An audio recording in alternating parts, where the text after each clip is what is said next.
Okay, and now on News Fighters, there's a lot of unhappy, sad, distressing news stories out there at the moment. So on News Fighters, every now and then we like to lighten the mood with some upbeat, happy news stories from our friend Stefan Pazur. Stefan, how are you going today?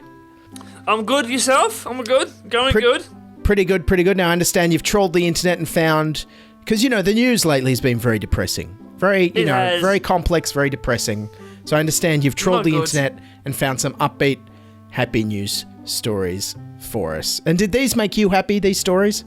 Some of them do. Okay, and I see a story here. It comes from 9news.com.au. And the headline is, Mysterious Tree Animal Turns Out to be a Croissant. What's this story? Well, obviously someone wasn't wearing their glasses. Right. A Polish Animal Welfare Society received a call about a mysterious animal stuck in the tree that was in fact a croissant. A concerned woman called the Krakow Society for the Protection of Animals about a creature that had been stuck in the tree opposite her block for 2 days. Come and get him, the woman said. She told the KPSA, which is the Krakow Society for the Protection of Animals, on the phone to come and get the animal off the tree. Which turned out to be a croissant. Did they, I wonder if they got a ladder up and then ate the croissant. I hope they haven't done that when they've rescued other animals before. Eating animals.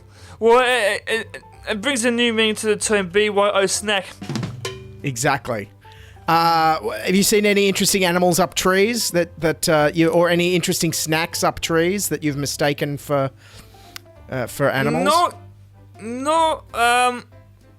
I once saw a dead cat stuck in the tree. You didn't try and eat that, did you? No, definitely not. It was too high up to get anyway. We tried reaching it with sticks and all that, but we couldn't do it. But we weren't that hungry. But kind of sad, really. But what can you do? Cats climbing trees and stuffing up sometimes. That is the most interesting croissant-based news story I've heard this week. We have another headline here. Yes, all right. I'll read the headline. This is from mirror.co.uk. The Mirror. The headline is, Dog looks like he's been on a week-long bender after getting stung by a bee. What's the story here? A Chihuahua named Alvi went viral after his owner posted a video to TikTok to compare what he looked like before and after he had run in with a bee. The TikTok user at Angel_Camper posted a video with the message, throwback to when my dog got stung by a bee, and gained more than 15 million views as people were left in stitches by the before and after shoots. Look, shots. This is, say what you will about the collapse of journalism and newspapers getting replaced by social media. This is the fourth estate. This is what a free press is all about. In China, in North Korea, they dream of these news stories. Only in the UK do they actually hold the dogs to account that get stung by bees. That's right. You ever seen any animals? You ever got stung by a bee? I did many years ago. Wasn't a good feeling. I was asking people to get rid of the bee sting in my scalp, but no one could find it. Was it like blue bottle sting and you had someone pee on your head to make the sting stop? No way. Oh, no good, way. Good. Oh, no, you're right near my head. All right, let's get to the next funny, upbeat news story. Here it is from metro.co.uk. The headline is, Prince Harry's new job title means penis in Japanese. What's the story, Stefan? Prince Harry got himself a new job as a chief impact officer at a mental health startup in California, a position which is known as chimpo in business circles. Congratulations to him, but it's getting attention for the wrong reasons in Japan. That's because the word slang is slang for penis. What? The Japanese news site Sora News 24 said. He just happens to be a chimpo for coaching company Butter Up Inc. That's a funny name, Butter Up Inc. Some kind of mental health company, I assume. Butter Up.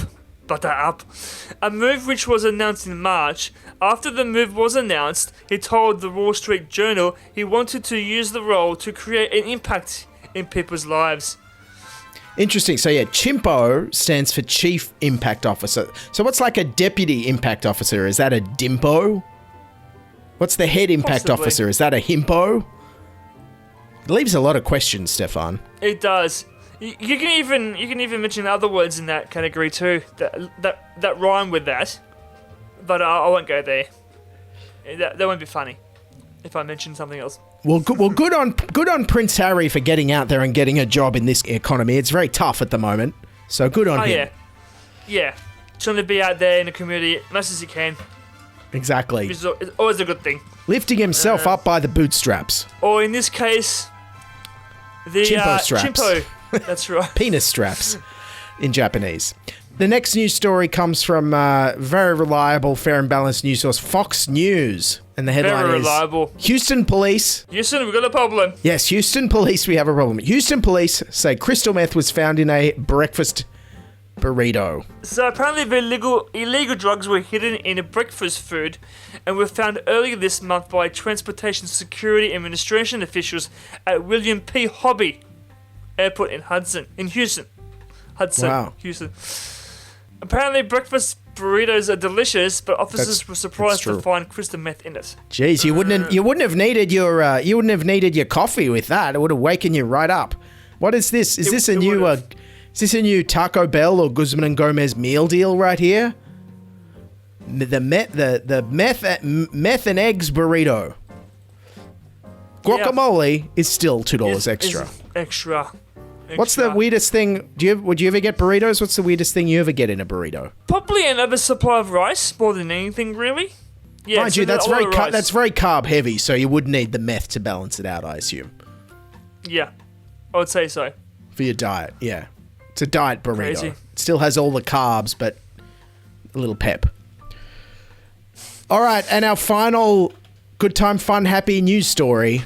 Yes, it says Taiwanese official begs people to stop changing their name to salmon for free sushi. How did this work? How did this story work? Some diners in Taiwan were able to get free sushi this week. It was a free sushi promotion.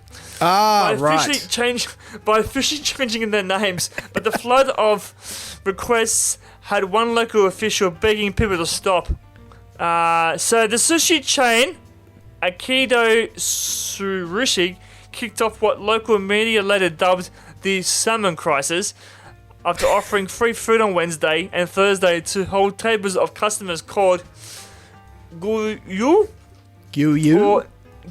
or translated into salmon. So it says diners with aquatic monikers, I guess that means like aquatic themed names, could also get discounts of up to 50% off too. So yeah, very good news that day if your name was Johnny Fish or Tom Tuna. Yeah, Tom Tuna. Adam Whale. Whaley, we call him. Squid Boy. Or Sam Oyster. Sam Oyster. Yes, they were all getting 50% off. But all these people changed their names. Oh my goodness. All right, keep going. How about calamari? Calamari. Like first name Cal, second name Amari. Murray. Yes, I think that. Yeah. I would argue you should get the discount with that as well. I think so. Callum Murray. Hey, Callum, where's Murray? I don't know. Callum Murray. So how many people got the free meals? But it says here more than 1,000 had received discounts, actually. Oh my goodness. 1,000 people. In order to score the freebie, about 150 of them, mostly young people, officially changed their name with government officers.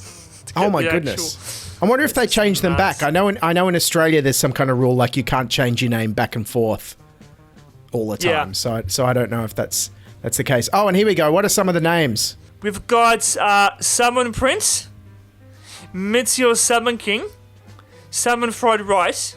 Now, are these the actual names or are these translations? They're translations, actually. Oh, okay. So from Chinese. Okay, gotcha. Yeah. One of the freebie-seeking people even set a record for the country's longest name. Oh my goodness. The column solves... What is it? Chen loves Taiwan, abalone, tuna, salmon, snow crab, sea urchin, scallop, lobster, and beef. Mayful... Gee... This is long. That is long. Regent, Hilton, Caesar Park, and Hotel Royal. Oh, I see. Right. So they were clearly trying to get the names of discounts at hotels. So they put hotels in their names. Maybe that's how they thought it would work, but it didn't quite work that way. Crazy. One college student said he and his friends had eaten the equivalent of more than $235 in sushi after he changed his name to Explosive Good-Looking Salmon, according to reports. That's so funny. What seafood would you change your name to? Probably fish and chips. Oh, isn't it? Fish and chips. No, that's good. That would work. Yeah, I'll do that. Fish and chips. Hello, Mr. Fish and Chips. Is there a Mr. Fish and Chips around? It's crazy. All right, well, looking forward to catching up with you again next time, Mr. Fish and Chips. Thank you, Sushi Roll. Salmon Boy. My name's Salmon Boy. Sorry, Salmon Boy. All right, thanks again for joining us with the good time, fun, happy, upbeat news stories, Stefan Pazur. Thank you for having me, Dylan. News Fighters, Australia's funniest news summary podcast.